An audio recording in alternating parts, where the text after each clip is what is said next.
Hello, Capricorn, Sun, Moon, Rising, and Venus signs. Kamusta kayo? Sana po nasa mabuti kayong kalagayan.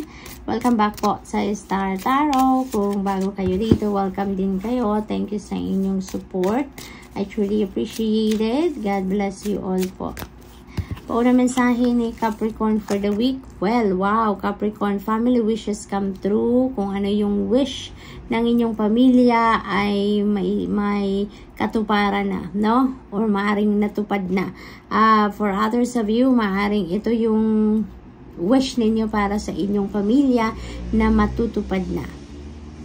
Or maaring natupad na. So, this is really beautiful. So, what else? We have forest, muddled or unclear thinking. Maaring ang iba sa inyo dito may confusion, may kalituhan, may isang desisyon na hindi ninyo mapag-desisyonan pa. It's maybe because you don't see the heart of the situation yet, kaya hindi pa kayo nakakapag-desisyon, ano? But in cases like that, you know, na you have unclear thinking, okay, makakalimot na magdasal, humingi kayo ng clarity, humingi kayo ng enlightenment sa divine universe, no? Nang sa gayon magkaroon kayo ng kalinawan sa inyong isipan at makapag-desisyon na kayo, no?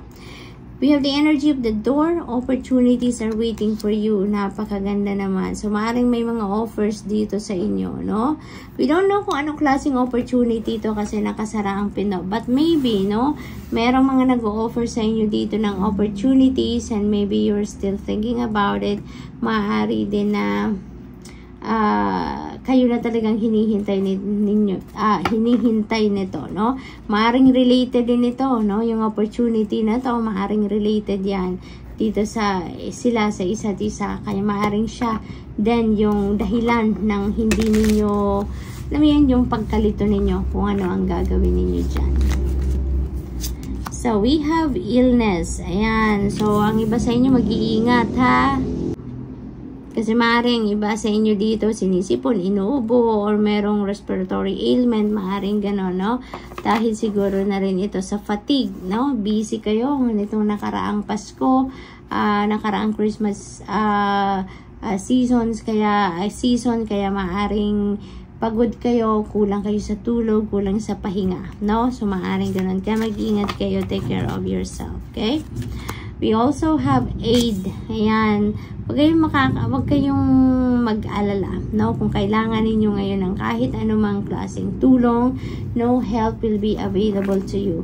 All you need to remember, no, na kahit anuman ang inyong pangangailangan sa ngayon, kahit anumang klaseng tulong ang kailangan ninyo, help and support is always available to you. Kailangan nyo lang na mag-reach out to people. Kailangan nyo lang na magsabi at lumapit sa mga tao na mapagkakatiwalaan ninyo at mga naaasahan talaga ninyo, no? So, meron tutulong sa inyo dito, Capricorn, in any way, kung ano man ang inyong pangangailangan. Robbery, holy moly, ayan. So, be cautious, no, Capricorn. Be aware sa mga taong nakakasalamuhan ninyo. Be careful sa mga taong nasa paligid ninyo.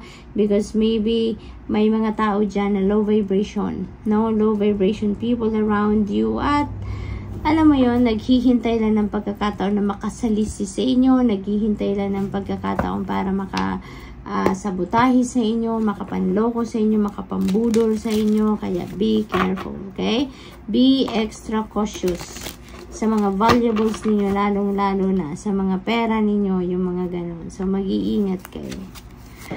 We have Hierophant energy. This is, this is Taurus energy, no? Capricorn, maaaring you're dealing with a Taurus, or maybe you have a Taurus placement sa iyong chart. That is also possible. Learning, no? Learning, education, yun ang maaaring focus ng iba sa inyo dito, Capricorn. Maybe there is something dito na gusto ninyong matutunan and you are doing research, maaaring nagtatanong-tanong kayo. Maaaring ang iba sa inyo dito is nag-enroll pa sa school, online, maaaring ganon ang ganap dito, Capricorn, dahil may gusto kayong matutunan, no? You are trying siguro dito to expand your knowledge about something or expanding your education. Maaaring ganon din ang ganap dito for some of you.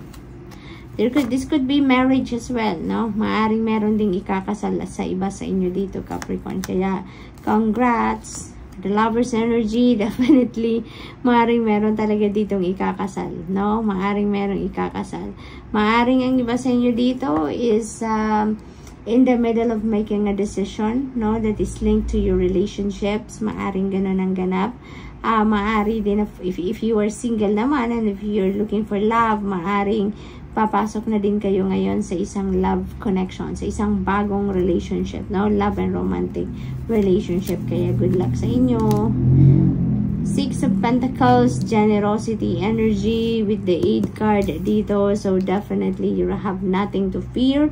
You have nothing to worry about. Kung meron man kayong financial problem or kung ano man, emotional na problema, you know, magkakaroon kayo ng taong tutulong dito sa inyo, no? This is generosity energy. Sometimes tayo nagbibigay, tayo yung tumutulong, at times tayo naman na magre-receive, and at this time, parang kayo naman ngayon na magre-receive. You are on the receiving end, Capricorn, no? Kung anong kailangan ninyo, pera, no? Pera, parating yan sa inyo. Meron at merong perang dadating sa inyo. It could come from different sources, no? But definitely, merong ipapadala sa inyong pera ang Divine Universe. In any way, maaari din naman ang kailangan ninyo dito is opinion, emotional support. You know, you are also getting that. There are going to be people around you that will come towards you para tulungan ka, suportahan ka, no? So, good luck. And that's all I have for you for the week. I hope nakatulong ang mga mensaheng ito in some way. Thank you for watching. Love and light. Namaste.